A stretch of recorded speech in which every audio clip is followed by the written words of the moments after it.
Bismillahirrahmanirrahim. Assalamualaikum warahmatullahi wabarakatuh. Pada kesempatan kali ini kita akan belajar di kelas 4 pelajaran yang kedua, yaitu materi beriman kepada Allah Subhanahu wa Ta'ala dan Rasul-Nya. Sebelum kita masuk ke materi, utamakan dulu kita membaca doa sebelum belajar. A'udzu billahi minasyaitonir rajim. Bismillahirrahmanirrahim. Raditu billahi rabbah wa bil islami dina wa bi Muhammadin nabiyya wa rasulah.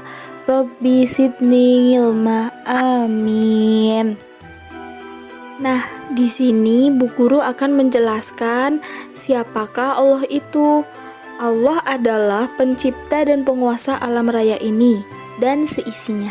Ciptaan Allah adalah yang ada di langit, bumi, manusia, hewan, tanaman, dan lain sebagainya.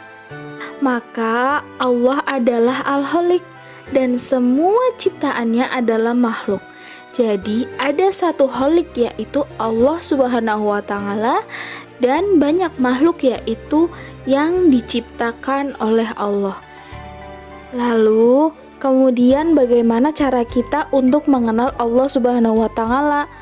Maka, cara yang pertama adalah melalui alam semesta. Alam semesta ini terwujud karena ada yang menciptakan. Jadi, secara logika, kita memahami bahwa kalau ada yang diciptakan, pasti ada yang menciptakan.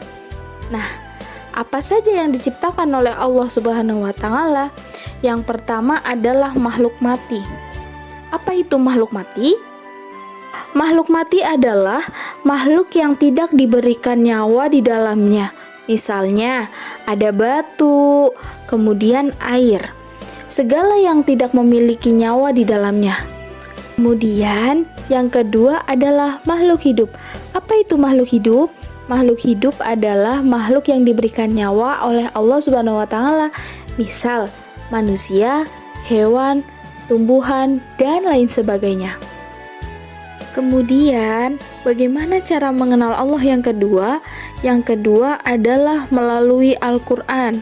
Jadi yang pertama ada beberapa ayat yang menjelaskan tentang Allah di dalam Al-Quran. Misalnya, kedudukan Allah atau berada di mana Allah itu. Kemudian sifat-sifat Allah, nama-nama Allah. Nah, kita dapat mengenal Allah melalui Al-Quran. Yang kedua adalah kisah Nabi dan Rasul.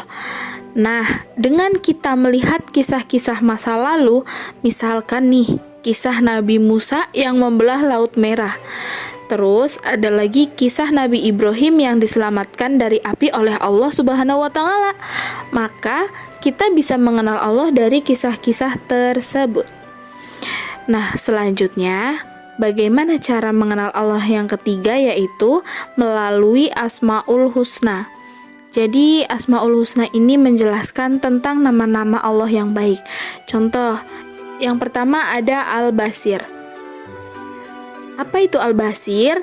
Al-Basir adalah Allah Maha Melihat.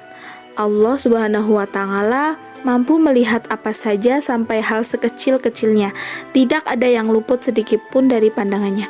Contoh, ada anak mencontek. Ada anak mencontek, misal dari guru tidak tahu, tapi Allah itu tahu. Itu hanya sebagai contoh.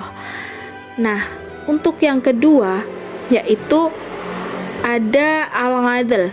Apa itu Al-Adl? Al-Adl adalah Allah yang Maha Adil. Allah menempatkan semua manusia sama di hadapannya. Tidak ada yang ditinggikan hanya karena keturunan atau jabatan. Allah juga memuliakan hanya karena ketakwaannya. Apa itu takwa? Takwa artinya mengerjakan perintah Allah dan menjauhi larangannya. Contoh, disuruh sholat, ya sholat, ngaji, itu adalah perintah. Dan apa yang harus dijauhi?